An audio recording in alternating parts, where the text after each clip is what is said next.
Landings are a challenging but rewarding part of your flight training. A well-executed landing demonstrates that you have the ability to perform basic maneuvers, plan approaches, and use proper landing procedures. A typical landing approach in a training aircraft begins when you enter the downwind leg at a 45-degree angle, about mid-field to the runway. Usually you're at cruise speed. By entering the pattern at mid-field, you have sufficient time to establish a track parallel to the runway and stabilize your attitude and airspeed. Once you're established on downwind and have completed your pre-landing checklist, you can use your heading indicator to help you maintain the proper distance from the runway. You can do this by visualizing the landing runway superimposed over the heading indicator. For example, if 29 is the landing runway, you can fly a parallel but opposite course by flying the reciprocal heading of 110 degrees. When at a point opposite the intended landing spot, you normally reduce power and maintain your altitude until the airspeed slows to the initial approach speed. If you intend to use flaps during the approach, lower them to the first increment when the airspeed is within the white arc. The use of flaps allows you to make a steeper approach without increasing airspeed. It also allows you to touch down at a slower speed with a corresponding shorter ground roll. Throughout the approach, use trim to relieve control wheel pressure. When the airplane slows to the approach airspeed, begin a descent. However, maintain the downwind heading until your intended point of landing is approximately 45 degrees behind the aircraft. Then initiate a medium bank turn.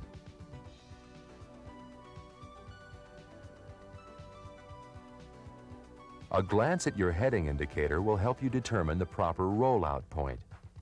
You already know that the base leg is approximately 90 degrees from the runway. So when the visualized runway is 90 degrees off the nose of your aircraft, you are on the correct heading.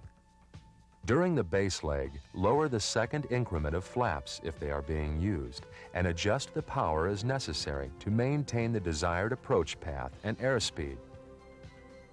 Complete the turn to final so that the airplane is aligned with the runway. At this point, adjust your final approach to intercept the glide path.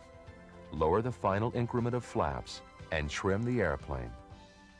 If precise control is maintained throughout the landing, the time from power reduction to the touchdown phase will be approximately the same on each approach. During the touchdown phase, you will need to flare or rotate the airplane to the touchdown attitude. At approximately 10 to 20 feet above the runway, initiate the flare by applying gradual back pressure on the control wheel.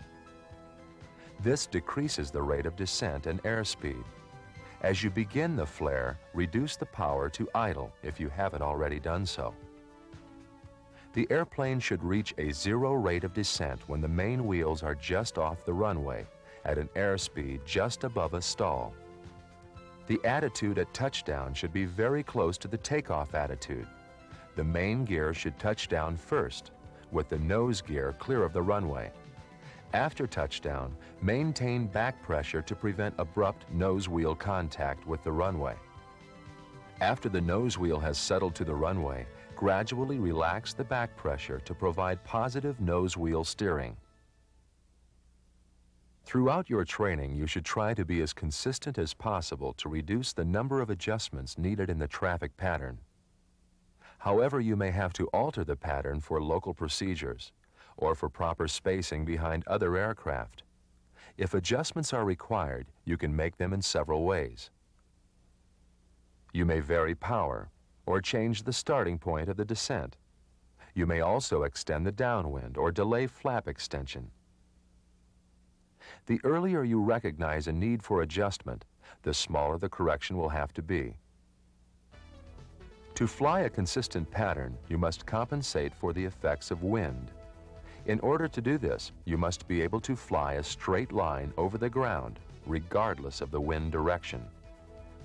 If there is no wind, tracking a straight line is nothing more than pointing the nose of the airplane in the direction you want to fly.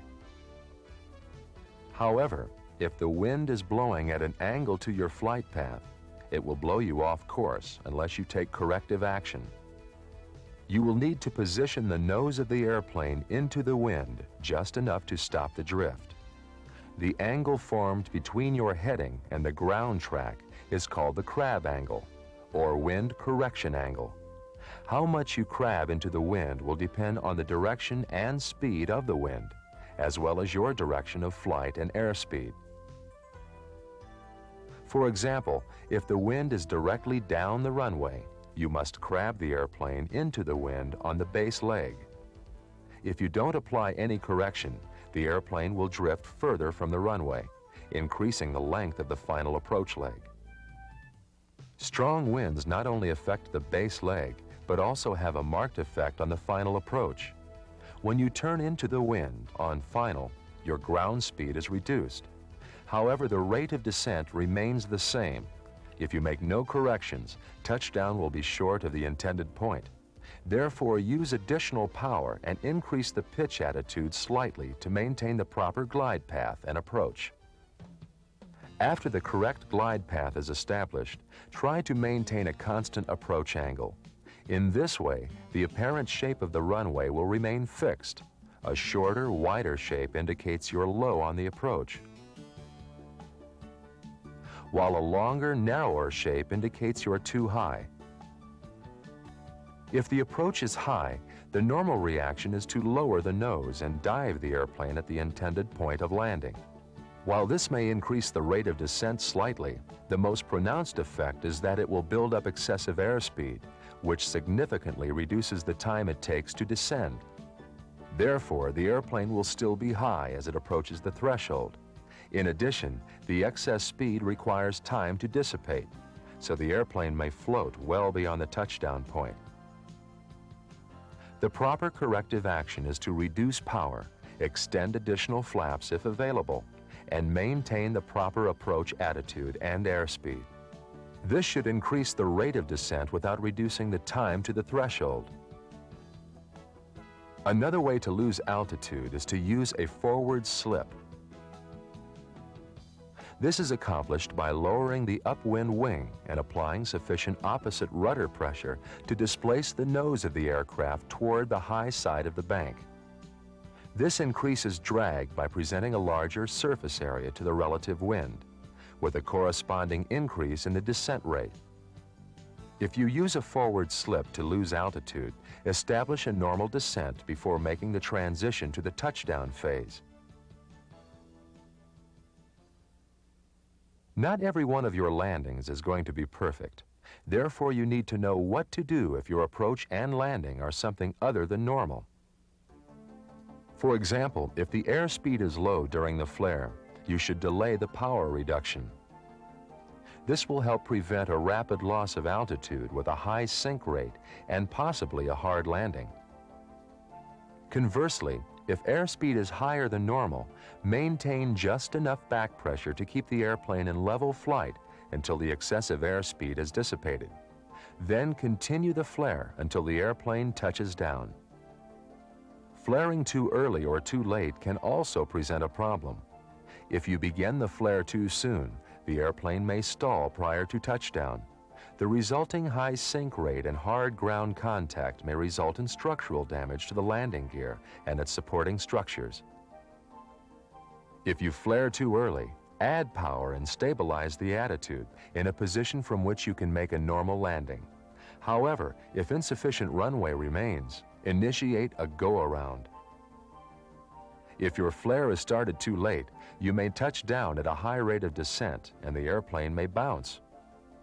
If the airplane bounces just a few feet in the air and you have plenty of runway left, you might consider placing the airplane back in the landing attitude, adding a little power and letting the airplane settle back onto the runway. Under many circumstances, however, it is best to initiate a go-around by applying full power and adjusting the pitch to the takeoff attitude. Then when you have enough airspeed, make a normal climb out. If the flaps are extended, slowly retract them as the airplane gains altitude and airspeed. As you gain experience, you will develop the ability to analyze and recover from an awkward situation and make a normal landing. But if you're ever in doubt about the outcome, a properly executed go-around is your best bet.